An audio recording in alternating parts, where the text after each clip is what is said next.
आज की क्लास में आप सभी का स्वागत है। आज हम पढ़ेंगे बैंकों द्वारा साख निर्माण।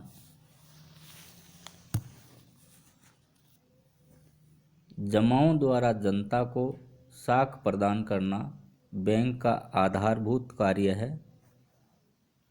बैंक अपनी प्राप्त जमाओं का एक निश्चित प्रतिशत नगद धन रखकर शेष धनराशि ऋण के रूप में पुनः जनता में वितरित कर देता है। इसे प्राय सामान्य शब्दों में बैंकों द्वारा साख प्रदान करना कहते हैं। साधारणतः साख शब्द का प्रयोग विस्तृत अर्थ में किया जाता है। व्यावसायिक प्रतिष्ठा अथवा ख्याति के रूप में भी साख शब्द प्रयुक्त होता है। विभिन्न अर्थशास्त्रियों ने साख शब्द को परिभाषित किया है। कुछ मुख्य परिभाषाएं इस प्रकार है। प्रोफेसर टॉमस के अनुसार साख शब्द से किसी व्यक्ति की उस भुगतान करने की क्षमता तथा देनदारी का बोध होता है जिसके परिणाम स्वरूप उस व्यक्ति पर विश्वास करके उसे मुद्रा, वस्तुएं या अन्य कोई बहुमूल्य पदार्थ सौंपा जा सकता है। प्रोफेसर जेवंस के अनुसार साख का अभिप्राय केवल विश्वास से होता है। इस प्रकार स्पष्ट है कि साख एक ऐसा कार्य है जिसमें एक व्यक्ति दूसरे व्यक्ति को मुद्रा इस विश्वास पर प्रदान करता है उसे निश्चित समय बाद लौटा देगा। इस क्रिया में ऋणदाता एवं ऋणी का संबंध स्थापित होता है। अब हम पढ़ेंगे बैंकों द्वारा साख निर्माण। आधुनिक युग में बैंकों का एक प्रमुख कार्य साख सृजन करना है। प्रोफेसर सेयर्स के अनुसार बैंक केवल मुद्रा के व्यापारी ही नहीं बल्कि एक महत्वपूर्ण अर्थ में मुद्रा के निर्माता भी है। प्रोफेसर सेयर्स के इस कथन से स्पष्ट है कि व्यापारिक बैंक मुद्रा के लेन देन के साथ साथ साख निर्माण का कार्य भी करते हैं, जबकि गैर बैंकिंग ऐसा नहीं कर सकते। बैंकों की साख सृजन या साख निर्माण की प्रक्रिया इस प्रकार से है। पहला, नोट निर्गमन द्वारा साख सृजन। नोट निर्गमन करते समय 100% धात्विक कोष न रखना साख सृजन का ही रूप है। पहले तो कागजी नोट निर्गमन करने के पीछे 100% धात्विक कोष रखा जाता था, लेकिन जब कागजी मुद्रा के निर्गमन के पीछे 100% धात्विक कोष रखने की आवश्यकता नहीं होती है, आजकल सभी राष्ट्रों में नोट निर्गमन का कार्य केंद्रीय बैंक द्वारा किया जाता है और केंद्रीय बैंक एक निश्चित मात्रा में धात्विक कोष रखकर पत्र मुद्रा जितनी चाहे उतनी मात्रा में निर्गमित कर देते हैं। बिना धात्विक कोष की आड़ में कागजी मुद्रा का चलन केंद्रीय बैंक की साख के आधार पर ही होता है। इसे केंद्रीय बैंक द्वारा साख निर्माण करना कहते हैं। दूसरा, नगद जमा तथा साख जमा द्वारा साख सृजन। प्रोफेसर होम ने दो प्रकार की बैंक जमाओं का उल्लेख किया है। पहला, नगद जमा अथवा प्रारंभिक जमा, और दूसरा साख जमा अथवा व्युत्पन्न जमा।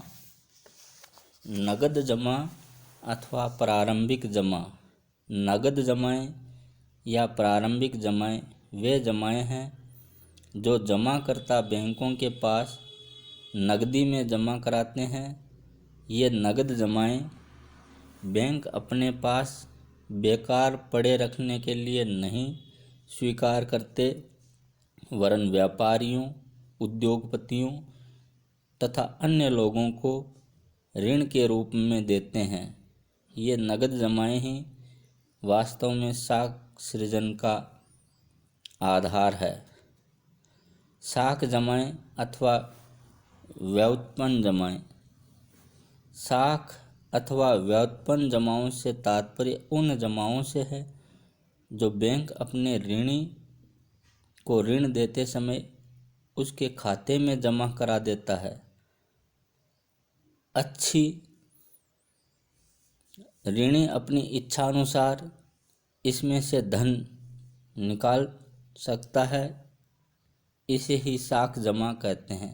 साख जमाओं का जन्म नगद जमाओं द्वारा ही होता है। साख जमाओं को व्युत्पन्न जमाएं या ऋण जमाएं भी कहते हैं।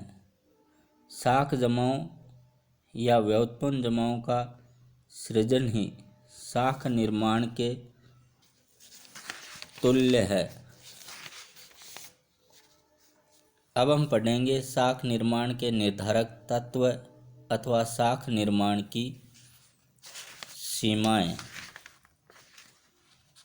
व्यवहार में देखा जाए तो साख निर्माण को प्रभावित करने वाले कारण जैसे देश में प्रचलित विधिग्राह्य मुद्रा की मात्रा, बैंकिंग आदत, नगद कोषों का अनुपात, ये तीन तत्व ही नहीं है वरन देश में व्यापारिक औद्योगिक बैंकों की स्थिति एवं विकास, राजनीतिक परिस्थितियाँ, मौद्रिक नीति, लोगों की मनोवैज्ञानिक प्रवृत्तियाँ आदि सभी ही साख सृजन को प्रभावित करते हैं। साख सृजन की सीमाएं या इसके प्रभावित करने वाले तत्व इस प्रकार से हैं। देश में विधि ग्राह्य मुद्रा की मात्रा।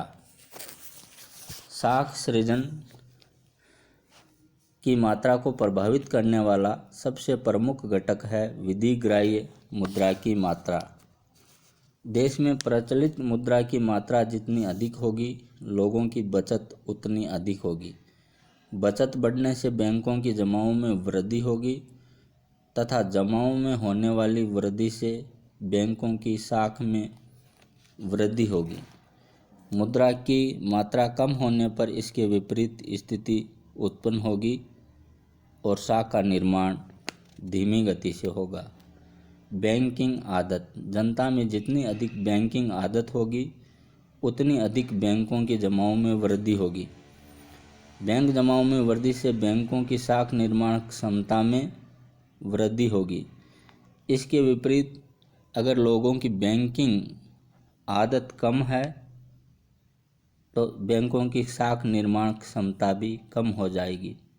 बैंकिंग सुविधाएं तथा विकास। देश में कार्यरत बैंक जितनी अधिक बैंकिंग सुविधाएं लोगों को प्रदान करेगी उतनी अधिक लोगों में बैंकिंग प्रवृत्ति को बढ़ावा मिलेगा।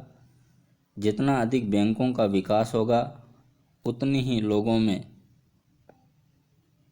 बैंकिंग प्रवृत्ति बढ़ेगी और बैंकिंग सुविधाएं बढ़ेगी और इससे साख निर्माण क्षमता में वृद्धि होगी। मौद्रिक व्यवस्था। देश की मौद्रिक व्यवस्था जितनी अच्छी होगी, मार्ग में बाधाएं उतनी कम आएगी। इससे बैंकों की साख निर्माण क्षमता बढ़ जाएगी। अगर मौद्रिक व्यवस्था अस्त व्यस्त है तो बैंकों की शाख निर्माण की क्षमता भी कम होगी। सरकारी नीति।